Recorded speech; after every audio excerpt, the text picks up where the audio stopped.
बिस्मिल्लाहिर्रहमानिर्रहीम बिस्मिल्लाहिर्रहमानिर्रहीम। ये हैरान कुन बात है कि दो पाकिस्तान के वफाकी वज़रा वो खुदकुश हमले में हलाक होने जा रहे हैं और ये भी 8-10 दिन की गेम है। और तीसरा वज़ीर जो है वो स्टेक पे है। तो सबसे पहले तो ये बड़ी मुतज़ाद सी बात हो जाती है कि इमरान खान को इसकी का अफसोस नहीं करूंगा बल्कि मुबारकबाद दूंगा कि दोनों दोनों माजी में और पार्टियों में रह के खान सियासतदान थे, इब्नुल वक्त थे। मैं नाम भी ले देता हूं, मुझे कोई इससे डर नहीं है कि मेरा चैनल जो है ना वो सब्सक्राइब मतलब अल्लाह भला करे, आप उसको लाइक करते हैं डिसलाइक करते हैं। एक फवाद चौधरी और दूसरा अल्लाह भला करे आजम, क्या नाम है उसका, जो रेलवे का वजीर है, जो पहले साबका दौर में आजम सवाती, साबका दौर में मज़े की बात है वो था जमीयत उलमा इस्लाम फजलुर रहमान ग्रुप में, और वो वहाँ से आया पीटीआई में। तो ये दोनों पे तो मुझे बहुत खुशी है। और तीसरे साथ वो कहते हैं पंजाबी में वो कहते होते हैं कि जुम्मा जंग ना रगड़िया गया, वो है जनाब शिबली फराज साहब। अल्लाह उनको हिफाजत करे और उनकी बचत की कोई रास्ता निकाल दे।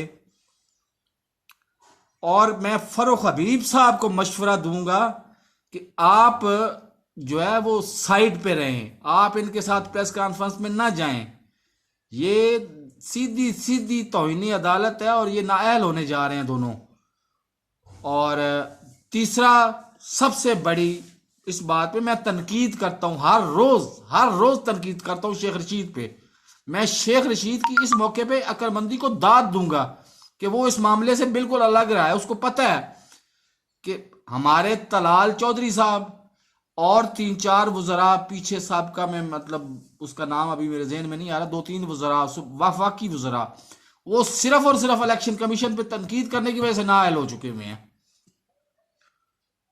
तो मैंने कल भी वीडियो अपलोड की थी कि 2 वफाकी वज़रा के खुदकुश हमले, तो वो अल्लाह ताला का शुक्र है और पाकिस्तान की कोई नेकी काम आ गई है कि खुदकुश हमले कामयाब हो गए हैं। तो वो 2 तो 8-10 दिन में घर जाने वाले हैं। और जिन्होंने अब तक हिस्सा नहीं लिया, अकल के नाखल नहीं और इसमें पार्टिसिपेट ना करें, ना शिबली फराज साहब बेचारों का कसूर भी कोई नहीं है, वो साथ प्रेस कॉन्फ्रेंस के वैसे ही साथ फंस गया तीसरे। लेकिन अल्लाह ताला से दुआ है मेरी कि अल्लाह ताला उनको बचाए। और फरख हबीब साहब को मेरी नसीहत है कि खुदा के लिए आप साइड पे रहें।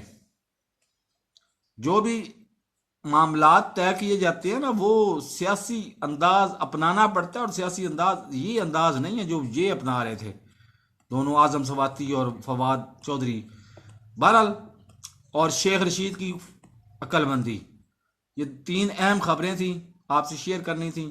मेरे चैनल को अभी तक सब्सक्राइब नहीं किया तो साथ लगे सुर्ख बटन को पुश करके सब्सक्राइब कर लें और साथ लगे बेल आइकन को दबा के ऑल नोटिफिकेशन को ऑन कर दें ताकि मेरी हर नई आने वाली वीडियो का नोटिफिकेशन आपको बर वक्त मिल सके। अल्लाह हाफिज।